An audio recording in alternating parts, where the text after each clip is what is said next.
Arini, seorang janda cantik, mantan istri pejabat yang dikenal anggun, elegan, dan selalu tampil berwibawa.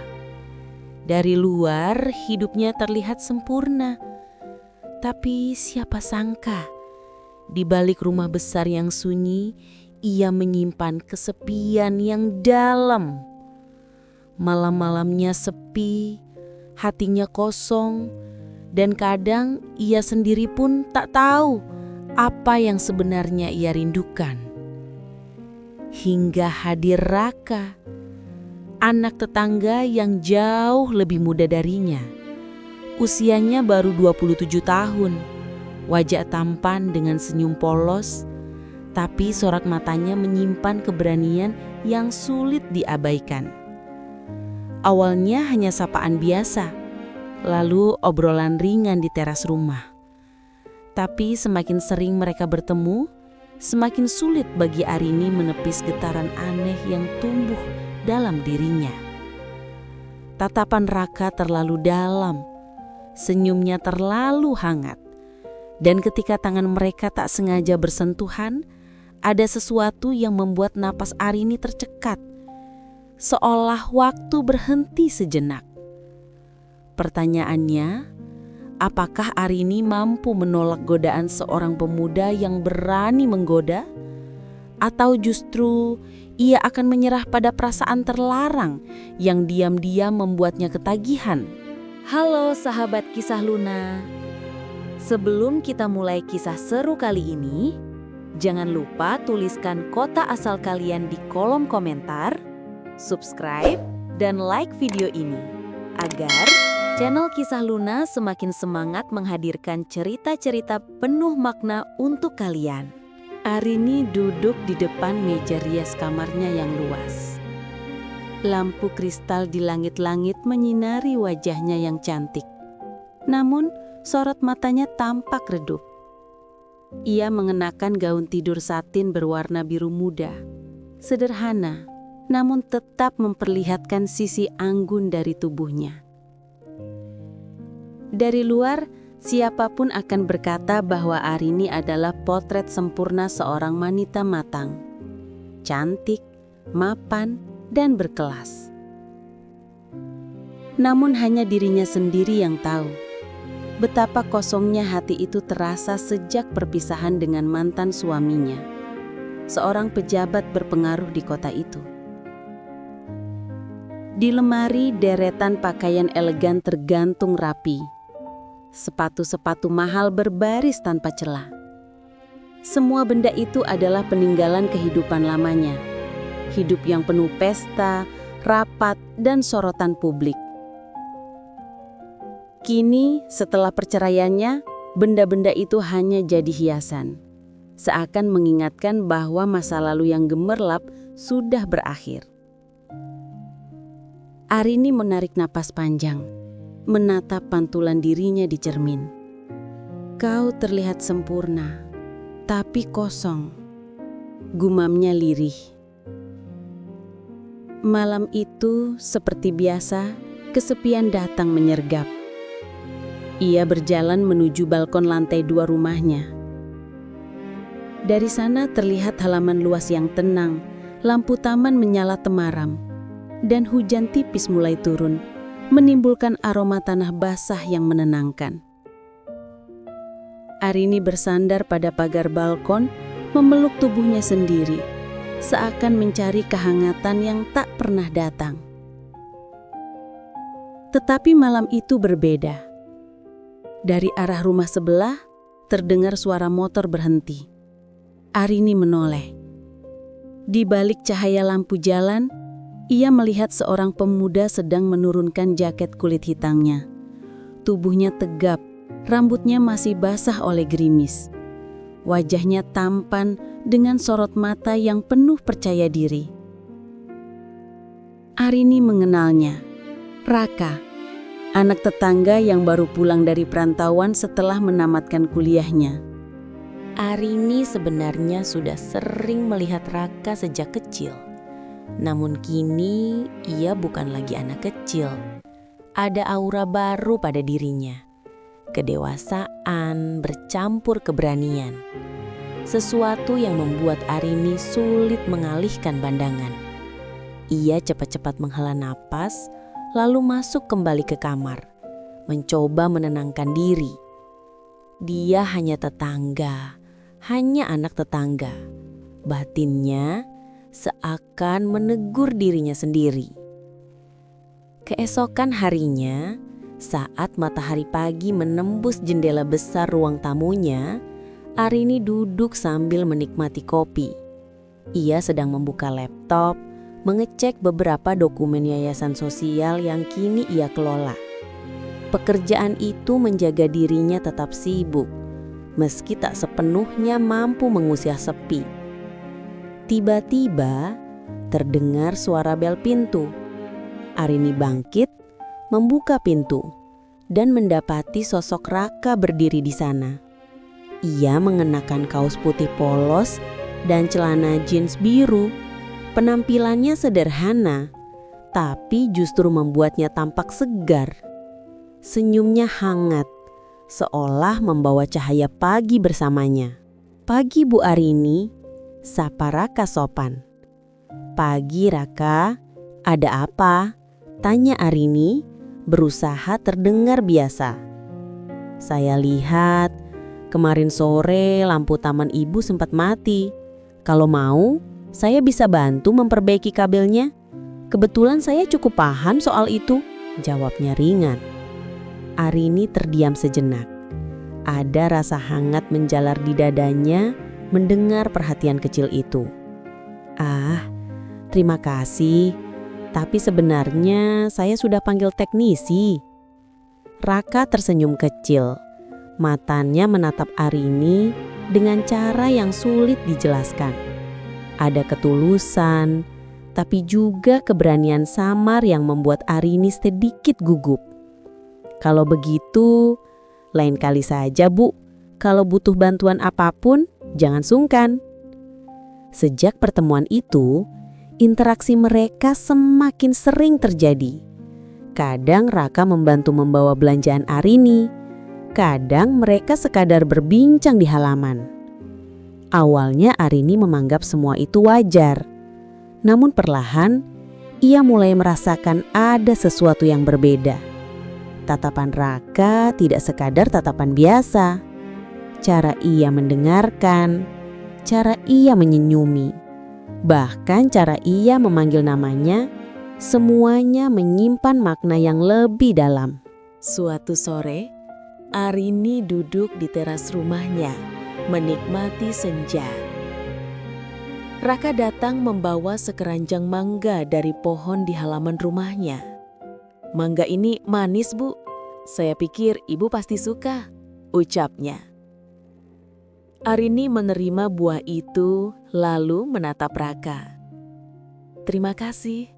Kau selalu perhatian sekali." "Mungkin karena saya tahu Ibu sering sendiri," jawab Raka pelan. Seakan kalimat itu lolos begitu saja dari bibirnya. Arini terkejut, tak menyangka pemuda itu berani berkata begitu. Ada jeda canggung di antara mereka. Namun di balik rasa kikuk itu, jantung Arini berdetak lebih cepat. Ia menunduk, pura-pura sibuk mengatur buah mangga di meja, padahal pikirannya melayang jauh. Malamnya Arini berbaring di ranjang, menatap langit-langit kamar. Kata-kata Raka terus terngiang. "Ibu sering sendiri." Kalimat itu sederhana tapi terasa seperti cermin yang membongkar rahasia hatinya. Dan untuk pertama kalinya sejak lama, Arini merasa ada seseorang yang benar-benar melihat dirinya, bukan hanya penampilan luar, bukan statusnya, tapi dirinya yang rapuh dan sepi. Beberapa hari kemudian, hujan deras mengguyur kota. Arini sedang berjuang menutup jendela ketika tiba-tiba listrik padam. Rumahnya gelap gulita, hanya cahaya kilat sesekali menerangi. Saat itu bel pintu berbunyi. Dengan hati-hati Arini membuka dan menemukan Raka berdiri basah kuyup di depan rumahnya. Maaf Bu, rumah saya juga gelap. Saya pikir mungkin kita bisa menyalakan lilin bersama. Saya bawa beberapa, katanya sambil menunjukkan lilin yang ia genggam. Arini menatapnya, lalu tersenyum tipis. Masuklah, kalau tidak kau bisa masuk angin. Malam itu mereka duduk di ruang tamu, diterangi cahaya lilin. Suasana hening, hanya suara hujan yang jatuh deras di luar. Percakapan mereka awalnya ringan, tentang hujan, listrik, dan hal-hal kecil.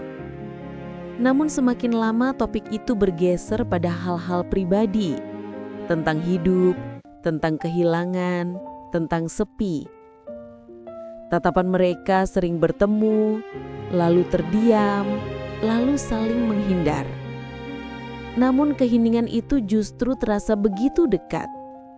Ada jarak samar yang semakin lama semakin menipis. Arini merasakan sesuatu yang tak pernah ia rasakan sejak lama. Debaran yang tak terkendali.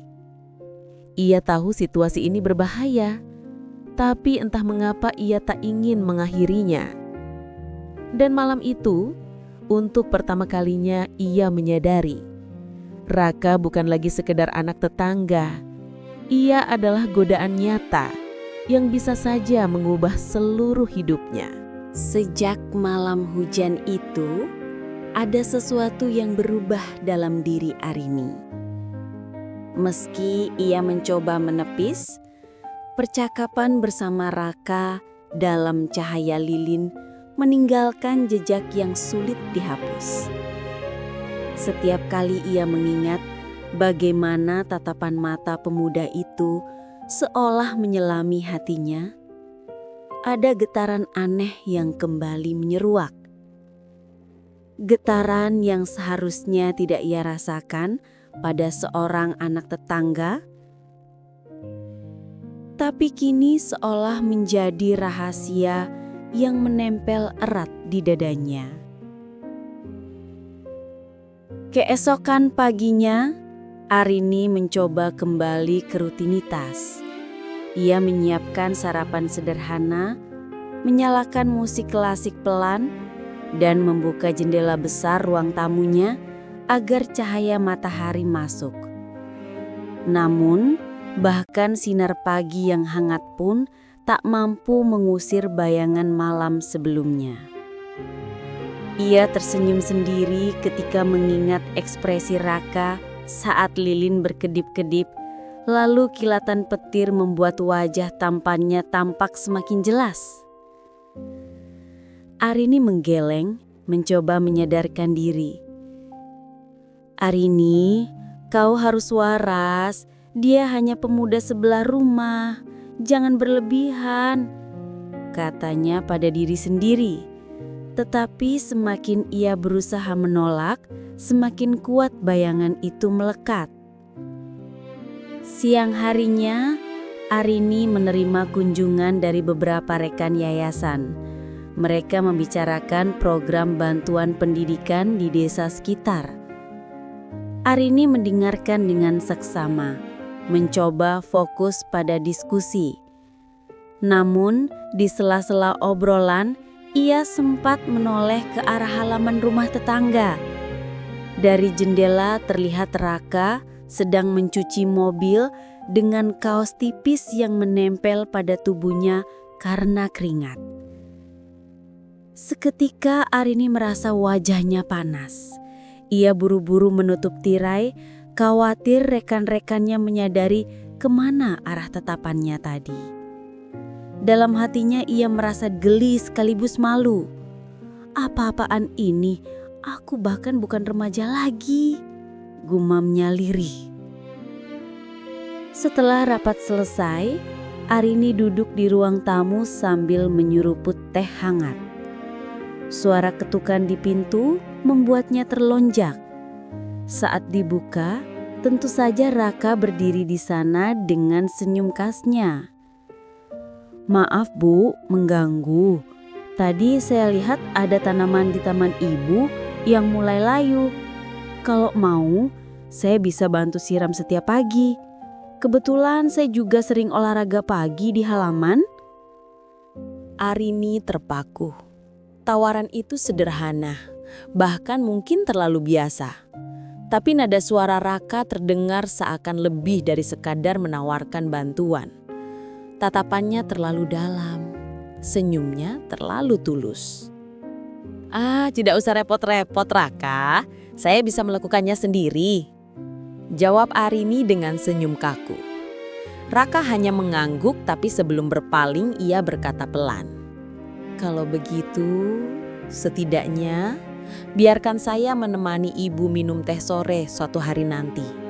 Saya ingin tahu bagaimana rasanya duduk tenang sambil mendengar cerita ibu.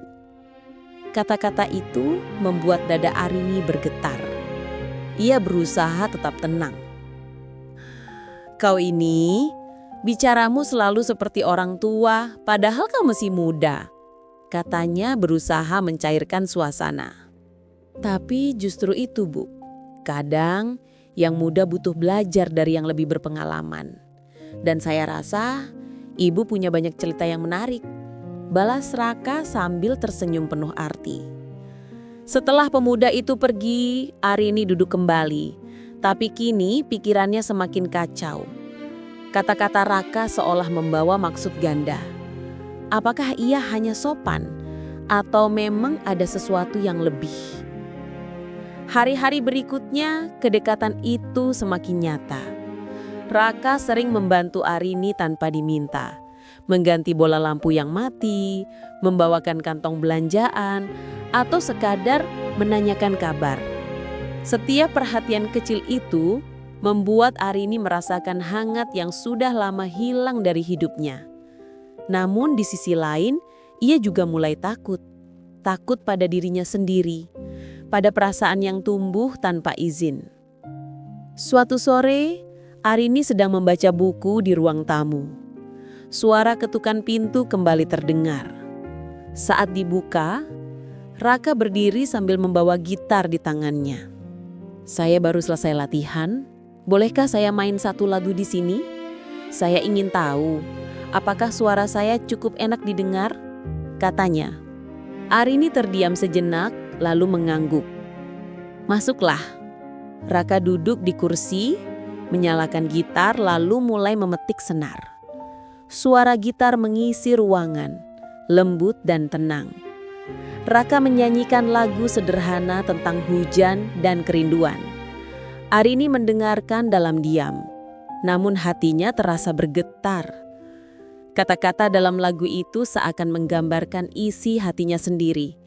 Kesepian, kerinduan, dan harapan akan seseorang yang bisa mengisi kekosongan. Ketika lagu selesai, hening menyelimuti. Arini bertepuk tangan kecil lalu berkata, "Suaranya bagus. Kau punya bakat, Raka." Pemuda itu tersenyum, lalu menatap Arini dengan tatapan yang sulit dijelaskan. "Saya menyanyi karena ingin seseorang merasa ditemani. Semoga lagu tadi bisa membuat ibu tidak merasa sendiri." Kalimat itu sederhana, tapi bagi Arini terasa begitu dalam. Ada jeda panjang. Arini menunduk, pura-pura sibuk mengatur gelas teh di meja. Tapi pipinya memerah. Ia tahu, Raka berani melangkah lebih jauh dari sekadar basa-basi tetangga. Malam itu, Arini berbaring di ranjangnya, sulit memejamkan mata.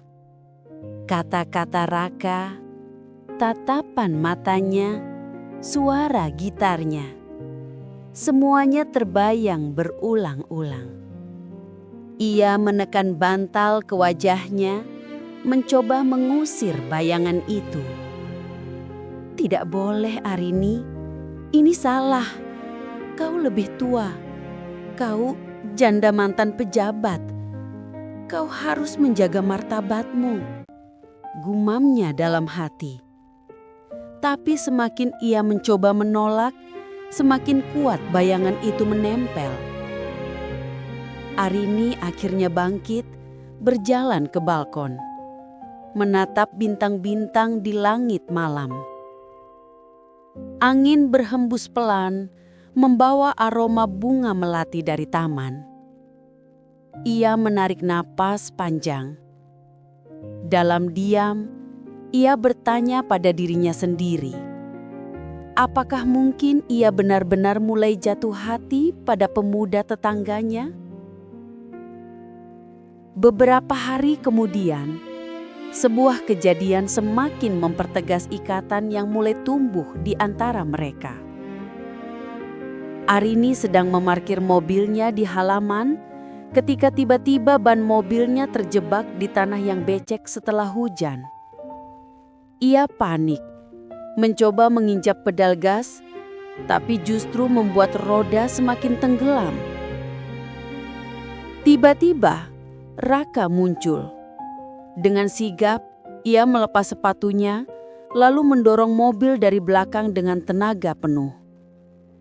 Arini melihat dari kaca spion, tubuh pemuda itu basah oleh lumpur, tapi wajahnya tetap bersemangat. Akhirnya mobil berhasil keluar. Arini segera turun, menghampiri. "Raka, kau kotor sekali. Kenapa repot-repot?" Raka tersenyum lelah, tapi matanya tetap menyala. "Tidak apa-apa, lebih baik saya kotor daripada ibu kelelahan." Ada jeda hening. Arini menatap wajah Raka yang penuh lumpur, tapi justru terlihat semakin berani. Dalam hati, ia merasakan sesuatu yang tak bisa ia bendung lagi. Rasa kagum yang bercampur debaran. Momen itu berakhir ketika Raka tertawa kecil. "Tapi kalau boleh jujur ibu, saya suka melihat wajah ibu saat cemas. Ada sesuatu yang membuat saya ingin selalu menenangkan ibu." Arini terdiam, tak mampu berkata apa-apa. Kata-kata itu sederhana, tapi jelas bukan lagi basa-basi. Raka telah melewati batas sopan santun seorang tetangga. Dan ia tidak tahu harus menolaknya atau menerimanya. Malam itu ketika Arini kembali ke kamarnya, ia menyadari satu hal.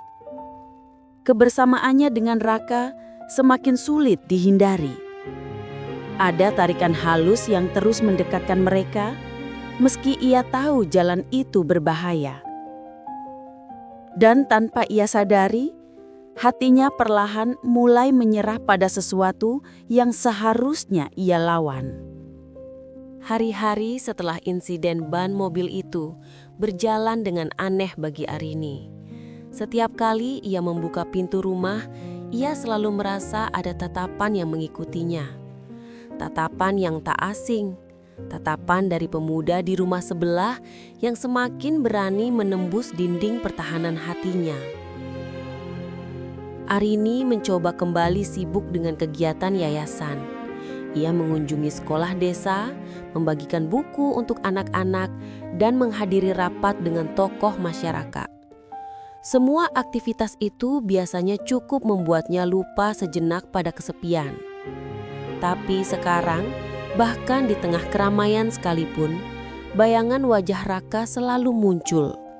Senyumnya, sorot matanya, bahkan cara ia tertawa saat menggoda. Semuanya seperti hantu yang tak mau pergi.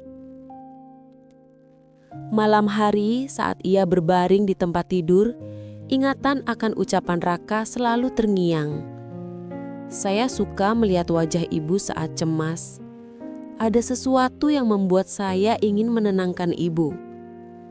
Kata-kata itu menusuk, meresap, dan tinggal di relung terdalam yang seharusnya tak boleh disentuh.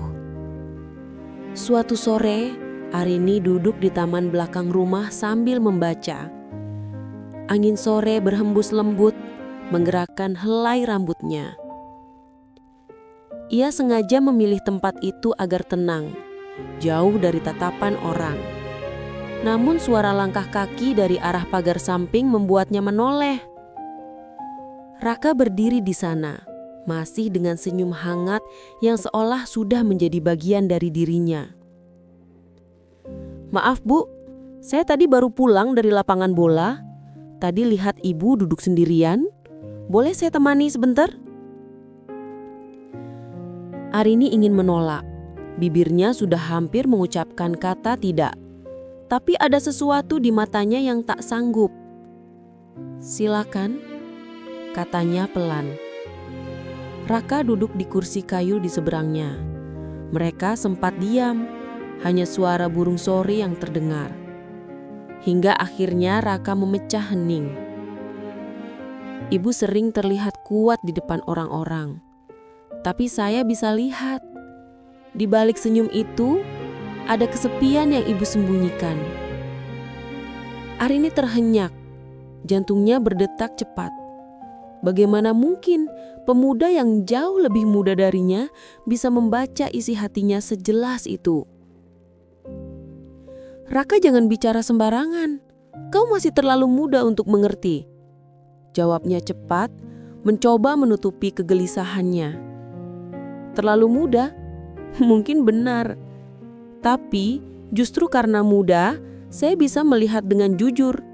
Saya tidak takut mengatakan apa yang saya rasakan.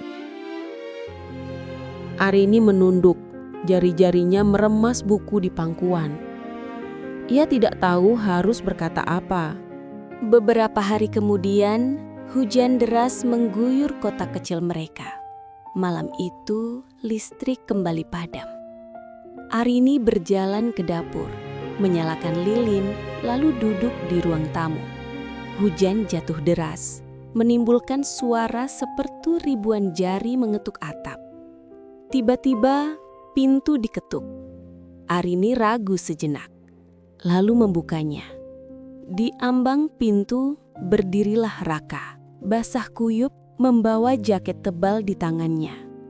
"Saya lihat rumah Ibu gelap, saya khawatir Ibu sendirian. Boleh saya masuk?" katanya dengan napas terengah. Arini menatapnya, lalu mengangguk. "Masuklah, cepat ganti baju.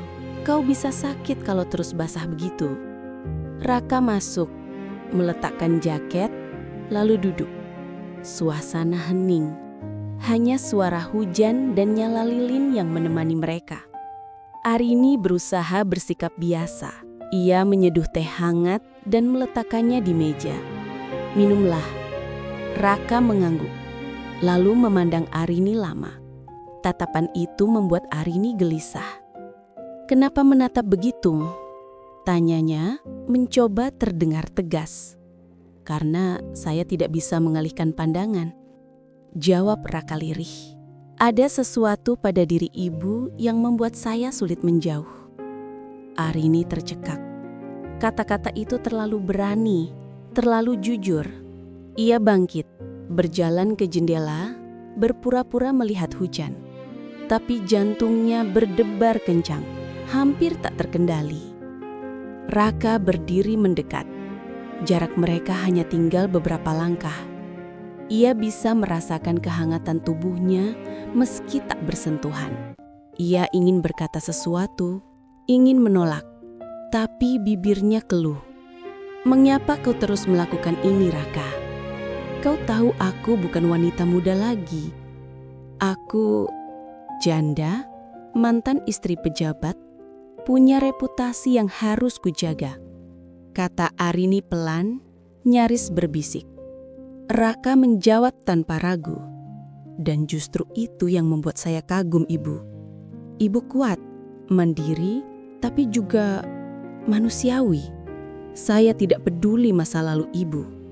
Yang saya lihat adalah sosok yang membuat hati saya bergetar." Arini menutup mata, mencoba menahan emosi yang bercampur aduk. Antara takut, malu, tapi juga bahagia. Malam itu menjadi titik baru. Setelahnya, kedekatan mereka semakin sulit disembunyikan. Raka kerap mengirim pesan singkat, menanyakan kabar, atau sekedar mengingatkan agar Arini tidak lupa makan. Hal-hal kecil, tapi membuat Arini merasa diperhatikan. Namun, di balik itu ada rasa bersalah yang terus menghantui. Setiap kali ia melihat cermin, ia bertanya pada dirinya sendiri, apakah aku bodoh?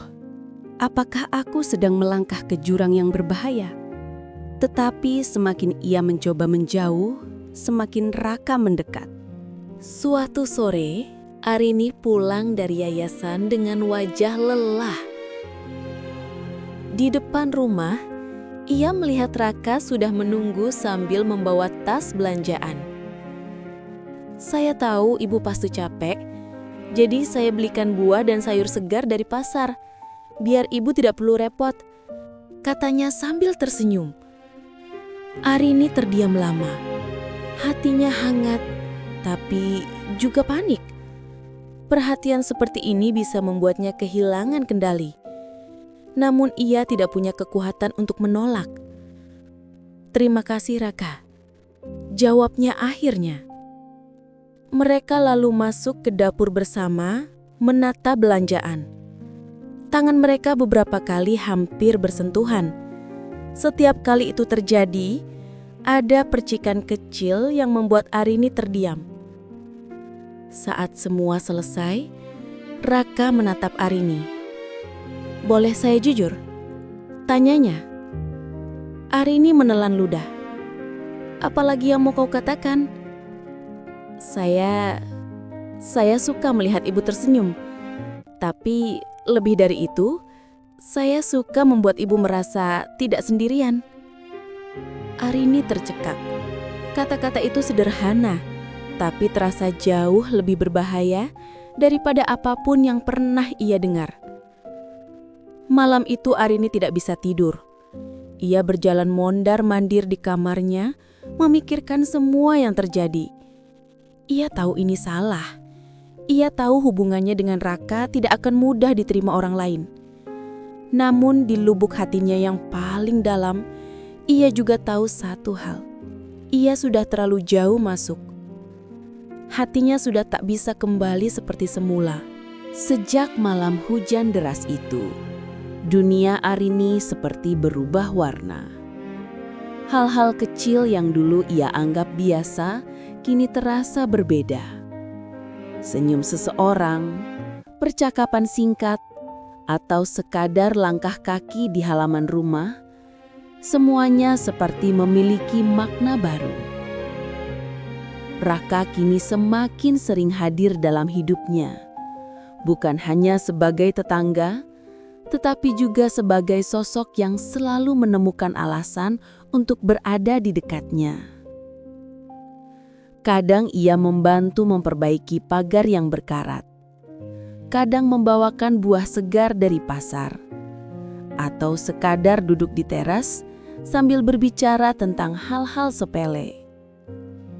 Namun di balik semua itu, ada getaran yang tak bisa disembunyikan. Arini tahu, semakin ia mengizinkan Raka masuk ke lingkaran pribadinya, semakin ia sulit melepaskan diri. Tapi bagaimana mungkin ia menolak? Pemuda itu selalu hadir dengan ketulusan, dengan perhatian yang tidak pernah ia dapatkan, bahkan saat masih berstatus istri pejabat. Malam itu listrik kembali padam. Kota kecil mereka memang kerap dilanda pemadaman bergilir. Lilin menyala di meja makan, menebarkan cahaya temaram yang memantulkan bayangan lembut di dinding. Arini duduk sendiri, mencoba menenangkan hati dengan menyeruput teh hangat. Namun ketika suara ketukan terdengar di pintu, jantungnya langsung berdebar. Dan benar saja, Raka berdiri di sana dengan wajah basah keringat. "Maaf mengganggu, Bu. Saya tadi cemas, takut ibu sendirian di rumah gelap begini." Arini menarik nafas dalam, mencoba menegarkan diri. "Masuklah, tapi hanya sebentar." Raka melangkah masuk, dan dalam cahaya lilin, wajahnya terlihat begitu dekat, begitu nyata. Mereka duduk berhadapan, hanya dipisahkan oleh meja kecil. "Kenapa kau selalu seperti ini, Raka? Selalu muncul di saat aku rapuh?" tanya Arini tiba-tiba. Raka menatapnya lama, lalu menjawab lirih. "Karena setiap kali melihat ibu rapuh, saya ingin jadi orang yang menguatkan. Saya tidak tahu kenapa, tapi hati saya menolak untuk diam." Kata-kata itu membuat Arini terdiam. Ia merasa seolah dinding yang ia bangun bertahun-tahun runtuh seketika. Ada kehangatan yang merambat, namun juga ketakutan yang mencengkeram. Hari-hari berikutnya, gosip mulai terdengar samar. Awalnya hanya bisikan kecil di warung tetangga. "Ibu Arini sekarang sering ditemani anak muda itu ya?" "Ah, masa? Tapi saya juga lihat kok, beberapa kali mereka jalan bareng." "Kalau benar, apa tidak malu? Dia kan mantan istri pejabat." Arini tidak pernah mendengar langsung, tapi ia bisa merasakan tatapan orang-orang berubah. Bahkan saat ia pergi ke pasar, beberapa ibu-ibu tampak berbisik sambil melirik ke arahnya. Malam hari, saat ia menutup jendela, ia sempat melihat bayangan seseorang di kejauhan, seperti sedang mengintai, seperti menunggu ada sesuatu yang bisa dijadikan bahan gosip baru. Arini mulai gelisah. Ia tahu bahwa dalam lingkungan kecil seperti ini, kabar bisa menyebar lebih cepat dari angin. Dan sekali gosip terlanjur berkembang, ia tak akan bisa menghentikannya. Namun justru di saat-saat seperti itu, Raka semakin berani. Suatu sore, ketika Arini baru pulang dari yayasan, ia menemukan Raka sudah menunggu di depan rumah sambil membawa sekotak makanan. "Saya pikir ibu pasti lelah, jadi saya bawakan makanan hangat," katanya sambil tersenyum. Arini menatapnya lama. "Kau tahu tidak, tindakanmu bisa membuat orang semakin salah paham." "Biarlah," jawab Raka tenang. "Saya hanya ingin ibu tahu, ada seseorang yang peduli." Kalimat itu sederhana, tapi seperti api kecil yang membakar dada Arini. Ia ingin marah, ingin menolak, tapi hatinya melemah. Perhatian seperti ini adalah hal yang selalu ia rindukan. Malam itu, Arini duduk lama di kamarnya, menatap bayangan dirinya di cermin. "Apa yang sedang kau lakukan, Arini? Kau mantan istri pejabat, kepala yayasan, wanita yang harus menjaga nama baik. Tapi kenapa hatimu goyah seperti ini?" Hari-hari berikutnya, situasi semakin menegangkan. Ada tetangga yang mulai terang-terangan bertanya, "Bu Arini sering ya dibantu sama Raka? Wah, cocok juga kalau kalian dekat." Arini hanya bisa tersenyum kaku, mencoba mengalihkan pembicaraan. Tapi di dalam hatinya panik semakin menggila. Puncaknya terjadi pada suatu malam. Raka datang membantu memperbaiki lampu di ruang tamu yang rusak. Mereka tertawa kecil ketika lampu akhirnya menyala kembali. Tapi tepat saat itu, suara ketukan pintu terdengar. Arini terkejut. Ia buru-buru berlari membuka pintu dan mendapati tetangganya, Bu Ratmi, berdiri di sana dengan wajah penasaran. "Oh, Bu Arini, lampunya sudah nyala ya? Tadi saya lihat rumah gelap, saya kira ada masalah," katanya sambil melongok ke dalam. Matanya langsung menangkap sosok Raka yang masih berdiri di ruang tamu. Arini langsung tersenyum kaku. "Iya, kebetulan Raka lewat, jadi dia bantu sebentar." Bu Ratmi mengangguk. Tapi senyum tipisnya seolah menyimpan banyak pertanyaan. Ia lalu pamit, meninggalkan Arini dengan jantung yang berdetak tak karuan. Setelah pintu ditutup, Arini menoleh ke Raka dengan tatapan tegas. "Lihat, inilah yang kutakutkan. Orang sudah mulai curiga. Kalau gosip ini menyebar, bukan hanya aku yang hancur, tapi kau juga." Raka melangkah mendekat. Tatapannya dalam. "Kalau memang harus hancur, biarlah kita hancur bersama." Arini tercekak. Kata-kata itu begitu berani, begitu berbahaya, tapi juga begitu indah untuk hatinya yang kesepian. Pagi itu, suasana kantor yayasan tempat Arini bekerja terasa berbeda. Biasanya, para staf menyambutnya dengan senyum hangat, penuh hormat dan semangat kerja. Namun kali ini, ia merasa ada yang janggal. Beberapa orang menyapanya seadanya, lalu segera berbisik-bisik begitu ia berjalan melewati lorong. Arini mencoba tetap tenang, melangkah tegap seperti biasa. Ia mengunci senyum, meski dalam hati sudah muncul firasat buruk. Sesampainya di ruangannya, ia duduk, membuka berkas-berkas di meja, dan berusaha menenggelamkan diri dalam pekerjaan. Namun, ketukan di pintu membuyarkan konsentrasinya. "Silakan masuk," katanya. Yang muncul adalah Lestari, sekretarisnya yang setia. Wajahnya terlihat ragu, seolah ingin bicara tapi menahan diri. "Ibu, sebaiknya hati-hati. Saya dengar beberapa pengurus mulai membicarakan sesuatu yang tidak enak. Katanya, ibu sering terlihat bersama pemuda di sebelah rumah. Bahkan ada yang bilang dia sering keluar masuk rumah ibu." Arini menatap Lestari dengan kaget. Hatinya tercekap, tenggorokannya kering. "Siapa yang mengatakan itu?" Lestari menunduk. "Saya tidak tahu pasti, Bu. Tapi gosip itu sudah mulai beredar. Mereka khawatir akan mencoreng nama yayasan." Arini menutup mata, mencoba mengendalikan emosi. Ini lebih cepat dari yang kukira, batinnya.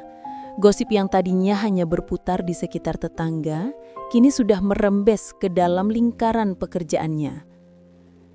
Sore itu, Arini dipanggil ke ruang rapat kecil. Beberapa pengurus yayasan sudah duduk menunggu. Wajah-wajah serius, mata yang penuh tanda tanya menyambutnya begitu ia masuk. "Arini," kata Pak Hendra dengan suara berat. "Kami mendengar kabar yang cukup meresahkan. Benarkah ada hubungan khusus antara ibu dan seorang pemuda tetangga?" Arini terdiam. Jantungnya berdegup kencang. Ia tahu bahwa menyangkal sekalipun tak akan sepenuhnya memadamkan gosip. Namun jika ia mengaku, maka reputasinya bisa hancur seketika. "Pak Hendra," jawab Arini dengan suara tenang. "Saya memang berteman baik dengan tetangga. Dia sering membantu jika saya kesulitan. Tapi jika ada yang mengaitkannya dengan hal lain, itu hanyalah gosip. Saya harap kita tidak menilai seseorang dari bisikan yang belum tentu benar." Para pengurus saling pandang. Ada yang tampak lega dengan jawabannya, tapi ada juga yang jelas masih menyimpan keraguan. Arini keluar dari ruangan itu dengan langkah berat. Rasanya dunia mulai bersekutu untuk menjatuhkannya. Malam harinya, Raka datang mengetuk pintu rumah. Wajahnya cemas.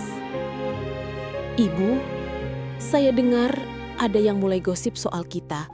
Apakah benar?" Arini menatapnya lama, lalu mengangguk pelan. "Benar, Raka. Bahkan sudah sampai ke telinga pengurus yayasan. Aku terpojok. Kalau gosip ini terus membesar, aku bisa kehilangan segalanya. Raka mengepalkan tangan. Kalau begitu, saya akan menjauh. Saya tidak ingin ibu disalahkan karena saya. Kata-kata itu menusuk hati Arini. Ada bagian dirinya yang ingin berteriak, "Ya, pergilah." Tapi ada juga bagian yang lebih kuat yang justru ingin berpegangan erat. Tidak semudah itu, Raka. Kau sudah terlanjur masuk dengan hidupku. Kalau kau pergi sekarang, hatiku akan kosong lagi. Suaranya bergetar, penuh kejujuran yang tak bisa lagi ditutup-tutupi. Raka menatapnya dengan mata berkaca-kaca. Kalau begitu, biarkan saya tetap di sini. Biar saya yang menanggung resikonya. Saya tidak peduli apa kata orang. Arini menunduk. Tubuhnya lemah, seolah beban dunia menekan pundaknya. Tapi dalam kelemahan itu, ada bara kecil yang justru menyala. Bara yang bernama cinta terlarang. Keesokan harinya, gosip semakin tak terbendung. Beberapa pengurus yayasan mendesak agar Arini memberi klarifikasi resmi. Ada juga yang mulai terang-terangan menyindirnya. "Seorang wanita terhormat harus bisa menjaga diri," kata salah satu ibu pengurus dengan nada menusuk. "Apalagi posisi Ibu Arini. Jangan sampai yayasan ini ikut tercoreng."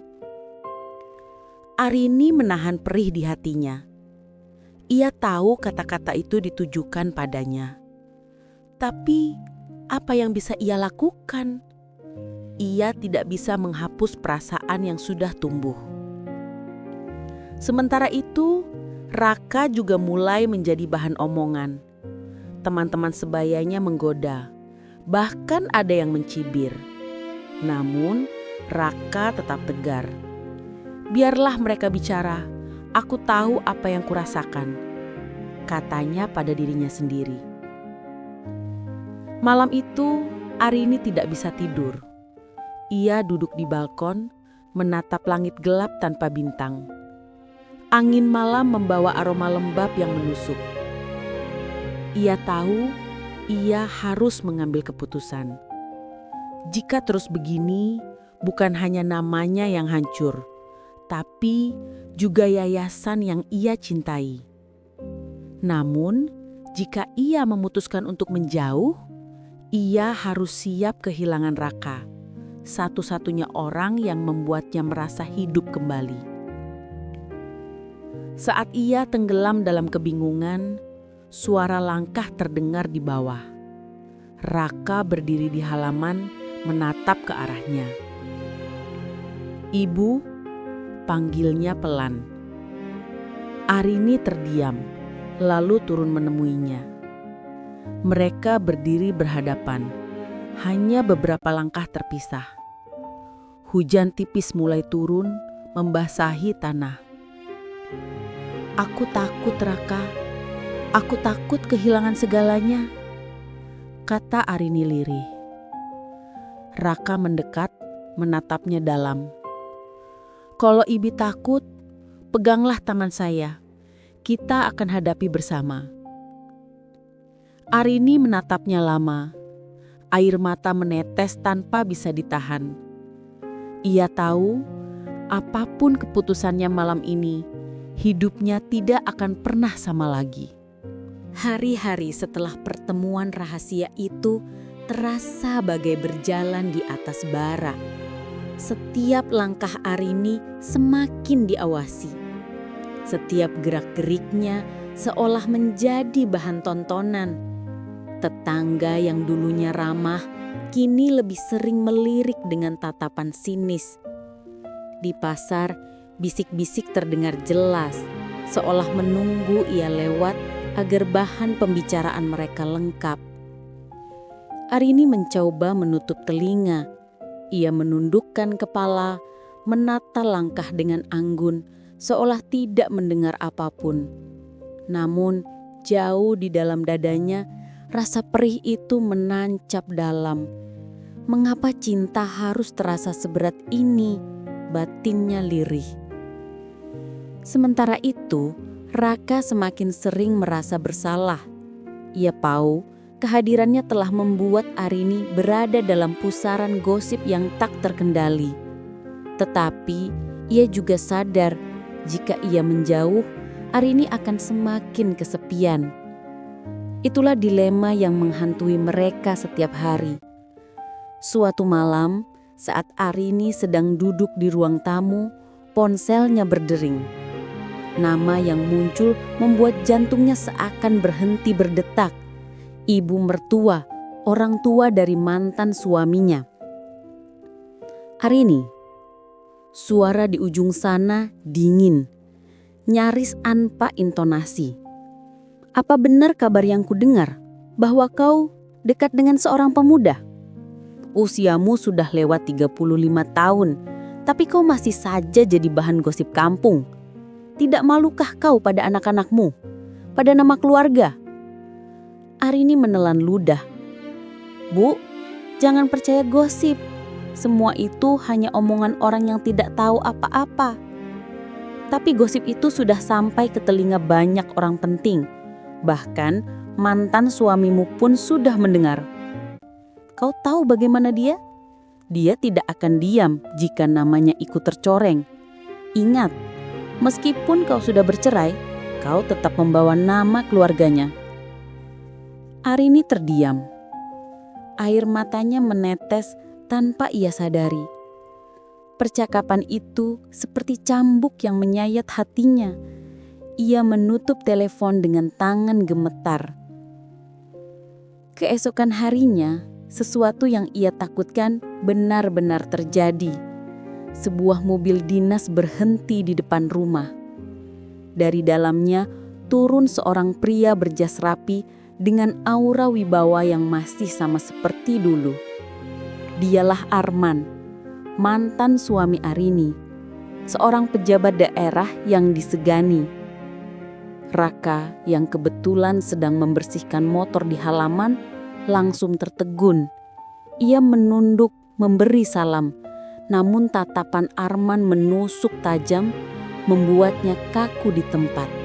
Arman masuk tanpa banyak bicara. Arini menutup pintu, mencoba menyiapkan diri. Arini, suara Arman datar tapi penuh tekanan. Aku sudah dengar kabar tak sedap itu. Apa benar kau menjalin hubungan dengan supir tetanggamu, anak muda itu? Arini berusaha menegakkan punggungnya. Arman, jangan percaya begitu saja. Raka hanya tetangga yang sering membantu, tidak lebih. Arman menatapnya lekat-lekat, seolah ingin menembus isi hatinya. Kau lupa siapa dirimu? Kau pernah menjadi istri pejabat. Nama baikku masih melekat padamu. Kalau kau mempermalukan dirimu, itu berarti kau juga menyeret namaku. Arini menggertakkan gigi, menahan sakit. Aku tidak lagi berada di bawah bayang-bayangmu, Arman. Kita sudah bercerai. Kehidupanku sekarang adalah urusanku. Tatapan Arman semakin dingin. Jangan keras kepala. Aku tidak peduli perasaanmu, tapi aku peduli pada citraku. Jika gosip ini tidak berhenti, aku tidak segan-segan turun tangan. Ucapan itu terasa bagai ancaman. Arini tercekak, tubuhnya lemas. Begitu Arman pergi, ia jatuh terduduk memegangi wajahnya. Raka menyaksikan semuanya dari luar jendela. Hatinya perih, bercampur dengan amarah. Namun ia juga sadar, ia hanyalah seorang pemuda biasa. Bagaimana mungkin ia bisa melawan figur sebesar Arman? Malam itu, ia mengetuk pintu Arini. Wajahnya tegas meski ada keraguan. Ibu, mungkin sebaiknya saya pergi untuk sementara. Saya tidak ingin membuat ibu semakin sulit. Mantan suami ibu jelas tidak senang dengan keberadaan saya. Arini menatapnya dengan mata berkaca. Raka, jangan bicara begitu. Kau pikir kalau kau pergi gosip akan berhenti? Tidak, mereka sudah terlanjur menilai. Yang akan tersisa hanyalah aku, sendirian menghadapi semuanya. Raka terdiam. Dalam hatinya ada gejolak besar. Ia ingin melindungi Arini, tapi ia juga takut menjadi beban. Aku tidak peduli apa kata orang, Raka, lanjut Arini dengan suara bergetar. Yang ku tahu, kehadiranmu membuatku hidup lagi. Jangan biarkan mereka memutuskan nasib kita. Beberapa hari kemudian, keluarga besar Arini mengundangnya untuk berkumpul. Ia tahu ini bukan sekadar pertemuan keluarga biasa.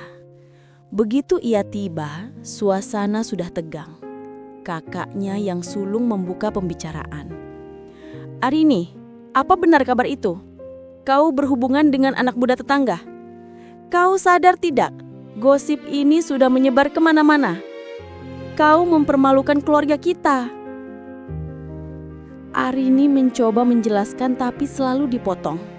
Kami tidak peduli perasaanmu, Arini. Yang kami peduli hanya nama baik keluarga. Kalau kau masih keras kepala, kami akan mengambil langkah sendiri.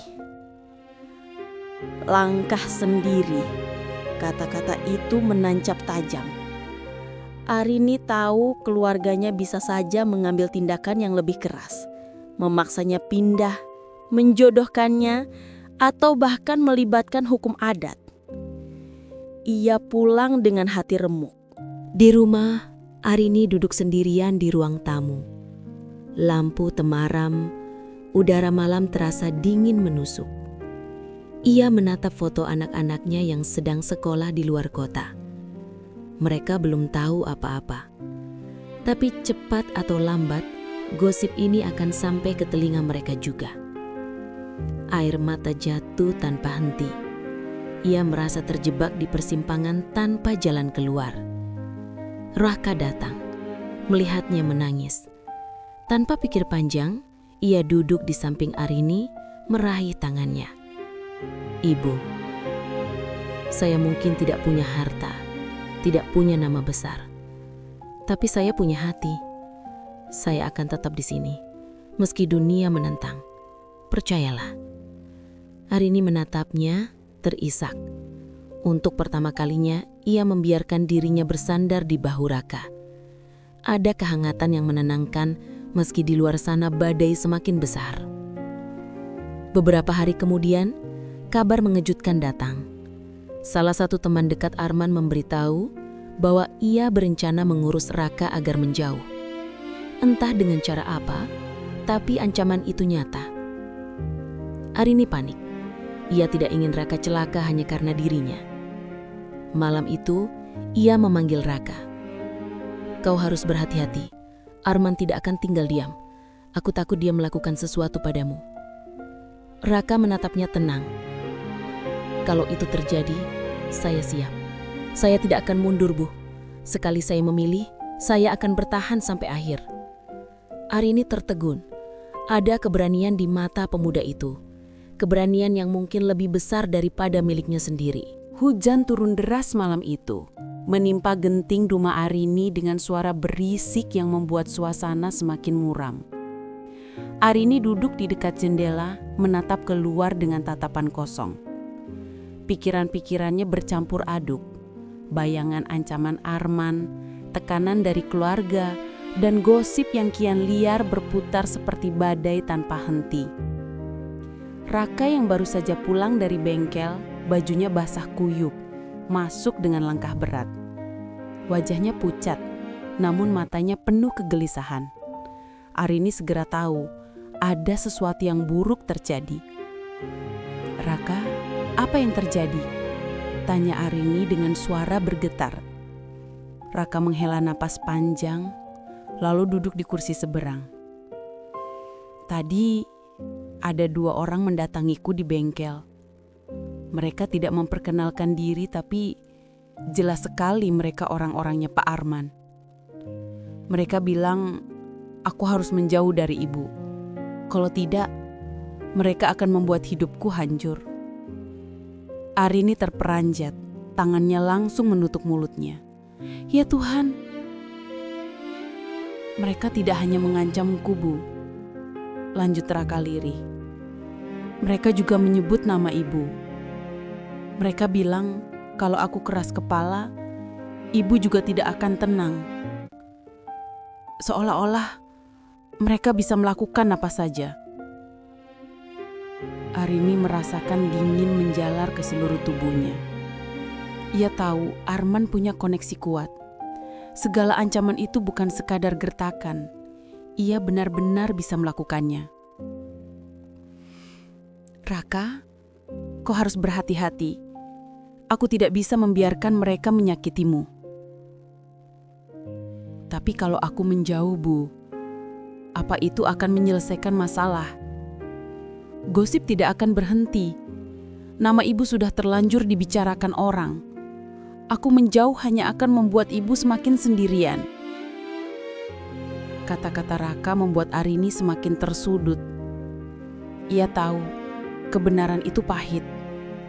Kepergian Raka tak akan menyelamatkan apapun. Namun, tetap bersamanya berarti menantang badai yang bisa menghancurkan hidup mereka berdua. Keesokan harinya, saat Arini membuka pagar rumah, ia menemukan sebuah amplop putih tergeletak di depan pintu. Tidak ada nama pengirim. Dengan hati-hati ia membukanya. Isinya hanya selembar kertas dengan tulisan tangan. Kalau kau masih keras kepala, bersiaplah kehilangan segalanya. Tangannya gemetar membaca kata-kata itu. Ia segera menunjukkan surat tersebut kepada Raka. Ini sudah terlalu jauh, Raka. Aku takut sesuatu benar-benar akan terjadi. Raka menggenggam kertas itu, meremasnya dengan penuh amarah. Mereka pikir bisa menakut-nakutiku. Aku tidak akan menyerah begitu saja. Namun Arini bisa melihat jelas, di balik keberanian Raka, ada rasa cemas yang tidak bisa ia sembunyikan. Beberapa hari kemudian, gosip yang beredar di desa semakin liar. Ada yang mengatakan bahwa Raka sering masuk ke rumah Arini larut malam. Ada yang menyebut mereka terlihat berboncengan keluar kota. Bahkan, ada yang menuduh Arini sudah hamil dengan Raka. Padahal itu fitnah kejam tanpa dasar. Arini benar-benar tidak tahan. Ia merasa harga dirinya diinjak-injak. Namun yang lebih mengejutkan, datang sebuah kabar dari seorang sahabat lama Arini. Sahabatnya itu mengatakan bahwa gosip ini sengaja digoreng oleh orang dalam desa sendiri. Seseorang yang iri pada posisi Arini sebagai mantan istri pejabat, sekaligus wanita yang masih cantik dan mandiri. Orang itu menyebarkan cerita palsu, lalu memperbesarnya dengan bantuan orang-orang yang punya kepentingan politik. Arini terhenyak. Jadi semua ini bukan hanya soal dirinya dan Raka. Ada orang lain yang mengambil keuntungan dari penderitaannya. Suatu malam, Raka tidak pulang. Arini panik. Ia mencoba menelpon, tapi tidak ada jawaban. Hingga akhirnya, menjelang dini hari, seorang tetangga mengetuk pintu membawa kabar. Raka ditahan di kantor polisi karena dituduh mengganggu istri orang. Arini terkejut bukan main. Itu tidak mungkin. Raka bukan orang seperti itu. Ia segera berlari ke kantor polisi. Di sana ia mendapati Raka duduk dengan wajah lebam, seolah habis dipukul. Petugas hanya berkata bahwa ada laporan dari seorang warga yang mengaku istrinya diganggu Raka. Arini tahu ini jelas jebakan. Namun apa yang bisa ia lakukan? Suaranya tak akan cukup kuat melawan laporan resmi. Saat Arini mencoba membela, Seorang pria berbadan besar mendekat, berbisik di telinganya. Kalau mau anak muda itu bebas, jauhkan dia dari hidupmu. Itu pesan atasan. Atasan. Arini tak perlu bertanya siapa yang dimaksud. Arini pulang dengan hati hancur. Ia merasa hidupnya benar-benar terkepung. Jika ia mempertahankan Raka, maka pemuda itu akan terus dikejar, bahkan bisa hancur.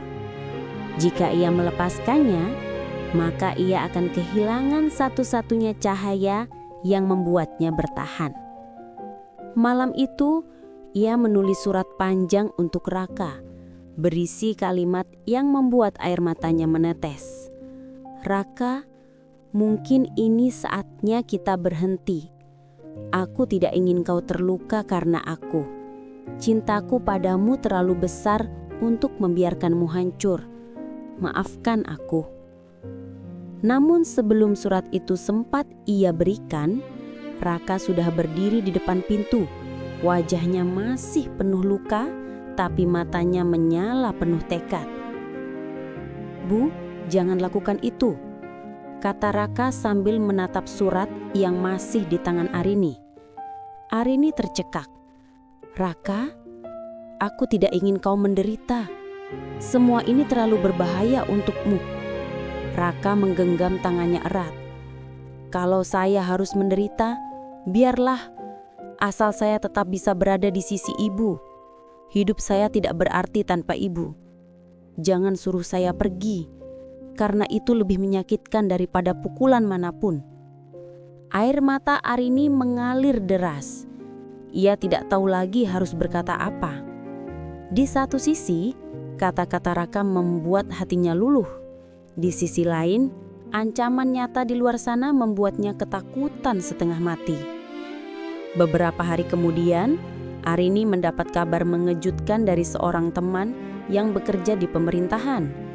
Ternyata gosip yang menjeratnya selama ini bukan hanya permainan Arman, tapi juga ulah seorang lawan politik Arman sendiri.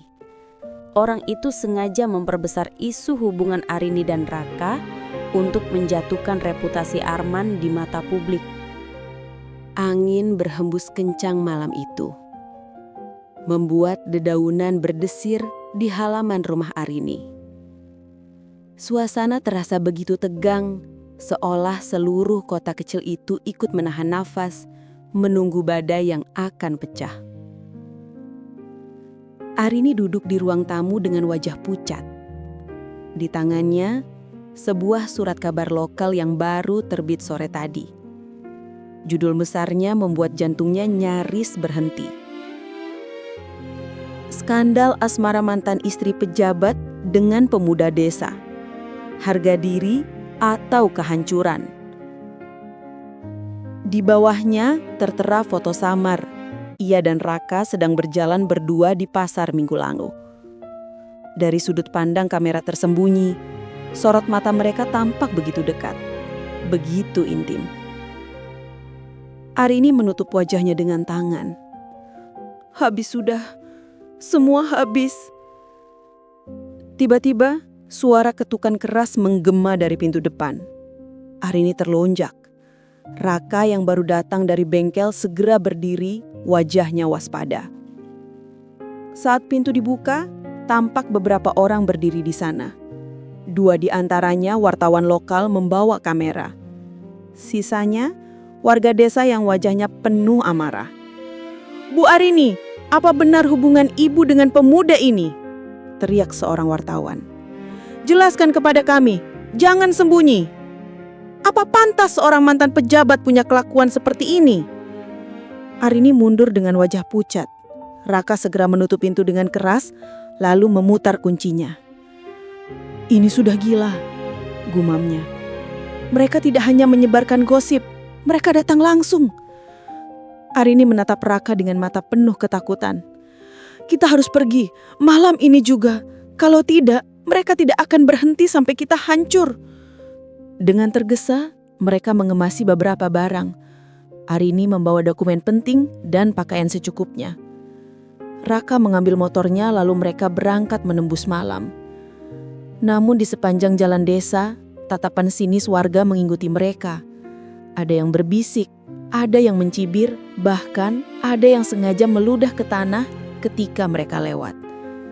Arini menunduk sepanjang perjalanan, air matanya mengalir tanpa henti. Kenapa? Kenapa sampai begini? Raka hanya bisa menggenggam tangannya erat sambil menyetir. Bertahanlah Bu, kita akan temukan jalan keluar. Mereka berhenti di sebuah penginapan tua di pinggir kota. Malam itu, Arini duduk di ranjang dengan wajah murung. Ia akhirnya membuka suara setelah lama terdiam. Raka, ada sesuatu yang harus kau tahu. Sesuatu yang selama ini kusimpan rapat-rapat. Raka menoleh dengan wajah penasaran. Apa itu? Arini menunduk. Suaranya bergetar. Pernahkah kau bertanya-tanya kenapa aku bercerai dengan Arman? Semua orang bilang karena dia selingkuh. Tapi itu hanya sebagian dari kebenaran. Raka terdiam. Arini melanjutkan dengan mata berkaca-kaca. Arman pernah terjerat kasus korupsi. Tapi dia berhasil lolos karena menjadikan aku sebagai kambing hitam. Aku menandatangani beberapa dokumen tanpa tahu isinya. Dan ketika kasus itu hampir terbongkar, aku dipaksa menanggung sebagian kesalahan. Aku hampir masuk penjara, Raka. Raka terperangah. Ya Tuhan, jadi selama ini Arini mengangguk lirih. Aku memilih bercerai karena aku tidak tahan lagi hidup dalam kebohongan. Tapi kini dia menggunakan masa lalu itu untuk menghancurkanku lagi. Semua gosip, semua fitnah, semua ancaman, aku yakin Armanlah dalangnya. Namun sebelum mereka sempat melanjutkan pembicaraan, pintu kamar penginapan diketuk keras. Raka segera berdiri, waspada. Saat pintu dibuka, ternyata seorang pria tua dengan tongkat berdiri di sana. Wajahnya asing, tapi sorot matanya tajam. Arini? Pria itu bertanya pelan. Arini tercengang. Pak Hendra? Raka bingung. Siapa dia? Arini menarik napas dalam. Dia mantan sekretaris suamiku, orang kepercayaan Arman. Pak Hendra masuk, duduk, lalu berkata dengan suara berat. Kalian harus tahu, gosip ini bukan hanya ulah Arman. Ada orang lain yang jauh lebih berbahaya. Seorang politisi dari kota yang ingin menjatuhkan Arman. Dan kalian dijadikan alatnya. Foto kalian, berita-berita itu, semua diatur untuk menekan Arman. Arini terperanjat. Jadi, kami hanyalah pion? Benar, jawab Pak Hendra. Tapi Arman juga tidak diam. Dia ingin menghancurkan kalian sebelum reputasinya benar-benar jatuh. Jadi, kalian sekarang terjebak di tengah dua kekuatan yang sama-sama kotor. Setelah Pak Hendra pergi, suasana kamar begitu tegang. Arini duduk di tepi ranjang, wajahnya penuh rasa bersalah. Raka, aku menyesal melibatkanmu. Aku seharusnya tidak membiarkanmu masuk ke dalam lingkaran ini. Raka mendekat, lalu duduk di sampingnya. Jangan salahkan dirimu, Bu. Aku yang memilih jalan ini. Aku tahu resikonya, tapi aku tidak pernah menyesal. Tatapan mereka bertemu. Hujan di luar terus mengguyur, menciptakan irama yang menegangkan. Ada sesuatu yang mengalir di antara mereka. Sesuatu yang selama ini mereka tahan. Namun, sebelum jarak benar-benar hilang, suara gaduh terdengar dari luar. Beberapa orang mengetuk pintu keras, berteriak memanggil nama Raka. Arini menjerit pelan. Mereka sudah menemukan kita. Pintu kamar didobrak. Sekelompok pria masuk dengan wajah garang. Mereka menyeret Raka dengan kasar, sementara Arini berteriak minta tolong. "Lepaskan dia, jangan sakiti dia."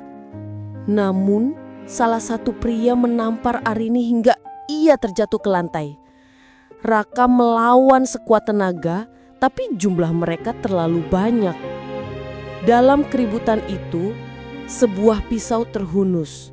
Raka berusaha melindungi Arini, dan dalam sekejap, darah memercik. Arini menjerit histeris. Raka terjatuh ke lantai, tubuhnya berlumuran darah. "Raka!" Pria-pria itu segera kabur, meninggalkan Arini yang mengguncang tubuh Raka sambil menangis. Raka menatap Arini dengan mata yang mulai sayu. "Bu, jangan menangis. Aku tidak menyesal mencintaimu." Air mata Arini jatuh ke wajahnya. "Jangan bicara begitu, Raka. Kau akan baik-baik saja. Kita akan keluar dari semua ini." Raka tersenyum lemah. "Kalau aku pergi, janji padaku. Jangan pernah menyerah. Hidupmu terlalu berharga untuk hancur karena mereka." Arini menangis makin keras. "Tidak, aku tidak bisa tanpamu." Namun suara Raka semakin lirih.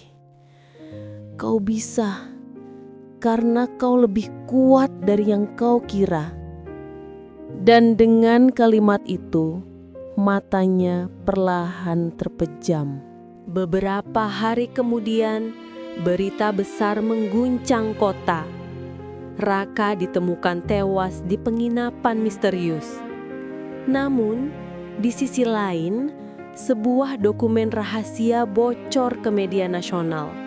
Dokumen yang membongkar kasus korupsi lama Arman, lengkap dengan bukti kuat. Tak ada yang tahu siapa yang membocorkannya. Ada yang menduga Pak Hendra, ada yang menuduh Arini, tapi kebenarannya tetap misteri. Arini sendiri menghilang dari desa. Tak ada yang tahu kemana ia pergi. Sebagian bilang ia pindah ke kota lain. Sebagian lagi percaya ia hidup menyendiri di tempat terpencil. Namun, satu hal yang pasti, nama Raka kini selalu disebut dengan dua wajah. Bagi sebagian orang, ia hanyalah gosip memalukan. Tapi bagi Arini, ia adalah cinta sejati yang rela mengorbankan segalanya. Malam terlarang itu bukan hanya mengubah hidup Arini, tapi juga membongkar kebenaran kelam yang selama ini disembunyikan. Raka menjadi korban, Arini kehilangan cinta, dan dunia tahu bahwa kekuasaan seringkali bersekutu dengan kebohongan. Namun, dari balik luka dan kehilangan, lahir tekad baru dalam diri Arini. Suatu hari nanti, ia akan kembali, bukan sebagai wanita yang lemah, melainkan sebagai sosok yang siap melawan. Sahabat Kisah Luna, itulah akhir dari perjalanan cinta Arini dan Raka. Sebuah kisah yang tak pernah mereka bayangkan akan berakhir dengan darah dan air mata. Cinta mereka begitu tulus, begitu berani. Namun dunia justru memperlakukan mereka dengan kejam. Arini kehilangan sosok yang ia cintai. Raka merelakan hidupnya demi melindungi wanita yang dianggapnya segalanya. Dan kini, yang tersisa hanyalah kenangan. Kenangan tentang keberanian seorang pemuda sederhana yang berani mencintai di atas segala risiko. Dari kisah ini, kita belajar bahwa cinta sejati tidak selalu berakhir bahagia. Kadang cinta justru mengajarkan kita arti kehilangan, pengorbanan, dan keteguhan hati. Bahwa kebahagiaan bukan hanya tentang memiliki, tetapi juga tentang keberanian untuk memperjuangkan meski harus melawan dunia. Dan yang lebih penting, kita diingatkan bahwa gosip, fitnah, dan hasutan bisa lebih berbahaya dari senjata. Kata-kata yang disebar tanpa hati-hati bisa menghancurkan hidup seseorang, bahkan merenggut nyawa. Karena itu, jangan pernah mudah menilai atau melemparkan tuduhan sebelum tahu kebenaran yang sesungguhnya.